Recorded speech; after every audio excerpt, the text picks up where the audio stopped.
மெட்ராஸ் சதர்மேன் வானிலை ஊடக நேயர்களுக்கு வணக்கம். 2024 நவம்பர் 28 வியாழக்கிழமை அதிகாலை வானிலை அறிக்கை. நேற்று இலங்கையின் திரிகோணமலைக்கு அருகே மற்றும் அதனையொட்டியுள்ள தென்மேற்கு வங்கக்கடலில் நீடித்துக் கொண்டிருந்த ஆழ்ந்த காற்றழுத்த தாழ்வு மண்டலமானது தற்பொழுது ஃபென்கல் புயலாக வலுப்பெற்றுள்ளது. இந்த புயலின் அறிவிப்பானது இன்று முற்பகல் அல்லது பிற்பகலுக்குள் இந்திய வானிலை ஆய்வு மையத்தின் அதிகாரப்பூர்வமாக அறிவிக்கப்படும் என எதிர்பார்க்கப்படுகிறது. இந்த நிகழ்வானது தற்பொழுது சென்னைக்கு தெற்கு தென்கிழக்கே 520 கிலோமீட்டர் தொலைவிலும், புதுவைக்கு தெற்கு தென்கிழக்கே 450 கிலோமீட்டர் தொலைவிலும், நாகையிலிருந்து கிழக்கு தென்கிழக்கே 390 கிலோமீட்டர் தொலைவிலும், இலங்கையின் திரிகோணமலைக்கு கிழக்கு வடகிழக்கே 200 கிலோமீட்டர் தொலைவிலும் மையம் கொண்டுள்ளது. இந்த நிகழ்வு தற்பொழுது நேற்று இலங்கை அருகே நீடித்துக் கொண்டிருந்ததால் நேற்று மாலையே நாம் இந்த நிகழ்வு புயலாக வலுப்பெறும் என எதிர்பார்த்திருந்தோம். ஆனால் இது இலங்கைக்கு மிக அருகாமையில் நீடித்துக் கொண்டிருந்ததால் லேண்ட் இன்ட்ராக்ஷன் என்று அழைக்கப்படும் இலங்கையின் மலைப்பகுதிகள் நிறைந்த கிழக்கு மாகாணங்களில் இது ஒட்டி நீடித்துக் கொண்டிருந்ததால் இதன் வெளிச்சுற்று பகுதிகள் லேண்ட் இன்ட்ராக்ஷன் நிலப்பகுதியின் மீது அமைந்து சுழன்று கொண்டிருந்ததால் இந்த நிகழ்வு தீவிரமடைவதற்கு மேலும் தாமதம் ஏற்பட்டது. இந்த நிகழ்வு தற்பொழுது இலங்கையை விட்டு வடகிழக்காக நகர்ந்து தற்பொழுது முழுவதுமாக வங்கக்கடலில் இறங்கி தீவிரமடைந்துள்ளது. மேலும் இந்த நிகழ்வுக்கு நேற்று வட இந்திய குளிர்காற்றானது இந்த நிகழ்வின் லோ லெவல் சர்க்குலேஷன் என்று அழைக்கப்படும் கண் பகுதிக்கு தெற்கு பகுதி வழியாக நேற்று ஊடுருவி மேகக்குவியல்களை செயலிழக்க செய்தது. ஆனால் தற்பொழுது இந்த நிகழ்வு மேலும் வடகிழக்காக நகர்ந்துள்ளதால் தற்பொழுது இந்த நிகழ்வு புயலாக வலுப்பெற்று அடர் மேக குவியல்கள் புதிதாக இந்த நிகழ்வுக்கு உருவாகியுள்ளன. வடமேற்கு பகுதியில் உருவாகியுள்ளன. மேலும் இந்த நிகழ்வு இன்று பிற்பகல் அல்லது மாலை வரை வடக்கு மற்றும் வடமேற்கு திசையை நோக்கி நகர துவங்கும் என எதிர்பார்க்கப்படுகிறது. அதன் பிறகு இன்று இரவு அல்லது நள்ளிரவு முதல் படிப்படியாக இந்த நிகழ்வு வடமேற்காக நகர துவங்கும் என எதிர்பார்க்கப்படுகிறது.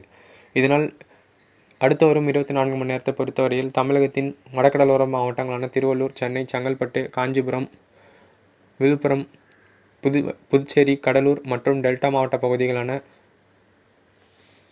நாகப்பட்டினம், காரைக்கால், மயிலாடுதுறை, திருவாரூர், தஞ்சாவூர் உள்ளிட்ட இடங்களில் ஆங்காங்கே மிதமான மழை முதல் சற்று கனமழையாக இன்று முற்பகலில் பெய்ய துவங்கும் என எதிர்பார்க்கப்படுகிறது. இந்த மழைப்பொழிவானது ஆரம்பத்தில் லேசான மழை முதல் மிதமான மழையாகும். பிற்பகலுக்கு மேல் மாலையிலிருந்து சற்று மிதமான மழை முதல் சற்று கனமழையாக பெய்ய துவங்கும் என எதிர்பார்க்கப்படுகிறது. மேலும் இன்று இரவு அல்லது நள்ளிரவுக்கு மேல் இந்த நிகழ்வு வடமேற்காக நகர துவங்கும் என எதிர்பார்க்கப்படுவதால் இந்த நிகழ்வின் வடமேற்கு மற்றும் மேற்கு பகுதிகளில் உள்ள அடர் மேக குவியல்கள் மெதுவாக தமிழகத்தின் வடகடலோரம் மற்றும் டெல்டா மாவட்டங்களை நோக்கி நகர துவங்கும் என எதிர்பார்க்கப்படுகிறது. இதனால் இன்று இரவு அல்லது நள்ளிரவு முதல் மழைப்பொழிவானது கடலோர மாவட்டங்களில் தீவிரமடையும் என எதிர்பார்க்கப்படுகிறது. மேலும் இந்த நிகழ்வு தற்பொழுது கரை கடக்கும் இடம் உறுதி செய்யப்பட்டுள்ளது. இந்த நிகழ்வு சென்னை, காரைக்கால் இடையே கரையை கடக்க அதிக வாய்ப்புள்ளது. இந்த நிகழ்வு புதுச்சேரி அல்லது கடலூர் மாவட்டத்தில் மையமாக வைத்து கரையை கடக்கும் என எதிர்பார்க்கப்படுகிறது. இதனால் நாளை அதிகாலை முதல் தமிழகத்தின் பெரும்பாலான வடகடலோர மாவட்டங்கள் மற்றும் டெல்டா மாவட்டங்களில் பரவலாக கன முதல் மிக கனமழையும் சில இடங்களில் அதி கனமழையும் பெய்ய துவங்கும் என எதிர்பார்க்கப்படுகிறது. மேலும் அதி கனமழையை பொறுத்தவரையில் தமிழகத்தின் வடகடலோர மாவட்டங்களான திருவள்ளூர், சென்னை, செங்கல்பட்டு, காஞ்சிபுரம், விழுப்புரம், புதுச்சேரி, கடலூர் உள்ளிட்ட இடங்களில் மிக கனமழை முதல் அதி கனமழை நாளை மாலையிலிருந்து பெய்ய துவங்கும் என எதிர்பார்க்கப்படுகிறது. மேலும் இந்த மழைப்பொழிவானது டெல்டா மாவட்ட பகுதிகளான மயிலாடுதுறை, காரைக்கால், திருவாரூர், தஞ்சாவூர் உள்ளிட்ட இடங்களில் மிக கனமழையாகவும் சில இடங்களில் அதிக கனமழையாகவும் புயல் கரையை கடக்கும் போது ஒரு சில இடங்களில் அதீத மழைப்பொழிவும் பதிவாகும் என எதிர்பார்க்கப்படுகிறது. மேலும் இந்த புயலானது வரும் 30ஆம் தேதி முற்பகல் அல்லது மாலைக்குள் புதுச்சேரி அல்லது கடலூர் மாவட்டத்தை மையமாக வைத்து கரையை கடக்க அதிக வாய்ப்புள்ளது. இதனால் இன்று நள்ளிரவு தொடங்கும் மழைப்பொழிவானது 30ஆம் தேதி இந்த புயல் மாலை கரையை கடந்தவுடன் இது தென்மேற்காக நகர்ந்து தமிழகத்தின் வட உள் மாவட்டங்கள் மற்றும் வடக்கு கேரளா, தெற்கு உள் கர்நாடகா வழியாக அரபிக்கடலுக்கு செல்லும் என எதிர்பார்க்கப்படுகிறது. இதனால் இந்த நிகழ்வு அரபிக்கடலுக்கு சென்றவுடன் அரபிக்கடலுக்கு செல்லும் வரை தமிழகத்தின் உள் மாவட்டங்களில் பெரும்பாலான இடங்களில் மிதமான மழை முதல் கனமழையும் சில இடங்களில் மிக கனமழையும் பதிவாகும் என எதிர்பார்க்கப்படுகிறது. அதன் பிறகு அந்த நேரத்தில் கடலோர மாவட்டங்களில் மழை தொடர்ந்து கொண்டிருக்கும். மேலும் இந்த நிகழ்வு அரபிக்கடல் சென்றவுடன்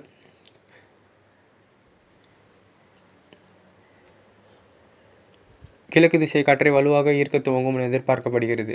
இதனால் இந்த நிகழ்வின் மழைப்பொழிவானது வரும் டிசம்பர் 2 அல்லது 3ஆம் தேதி வரை தமிழகத்தின் வடகடலோர மாவட்டங்கள், டெல்டா மாவட்டங்கள் மற்றும் தென்கடலோர மாவட்டங்களில் துவங்கும் என எதிர்பார்க்கப்படுகிறது. இதில் ஒரு சில நாட்கள் நள்ளிரவு மற்றும் அதிகாலை வேளையில் கடலோர மாவட்டங்களில் பரவலாக கன முதல் மிக கனமழை பதிவாக வாய்ப்புள்ளது.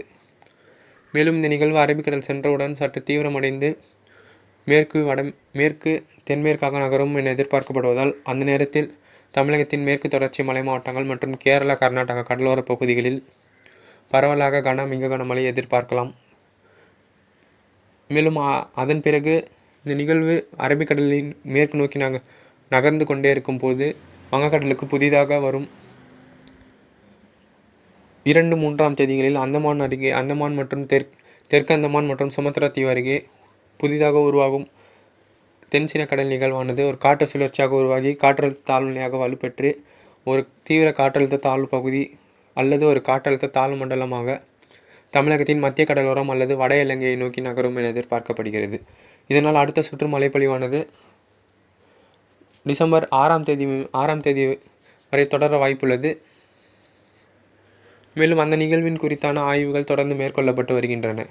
மேலும் தற்பொழுது உருவாகி இருக்கும் பெங்கல் புயலின் துல்லியமாக எங்கு கரையை கடக்கும் என்பது இறுதி செய்யப்பட்டுள்ளது. மேலும் இந்த நிகழ்வின் மழைப்பொழிவு தொடர்ந்து கண்காணிக்கப்பட்டு வருகிறது. மேலும் இந்த நிகழ்வின் நிகழ்நேர அறிக்கைகள் இன்று மாலை அல்லது இரவில் வெளியிடப்படும். இதனால் தொடர்ந்து வானிலை அறிக்கை இணைந்திருக்கவும்.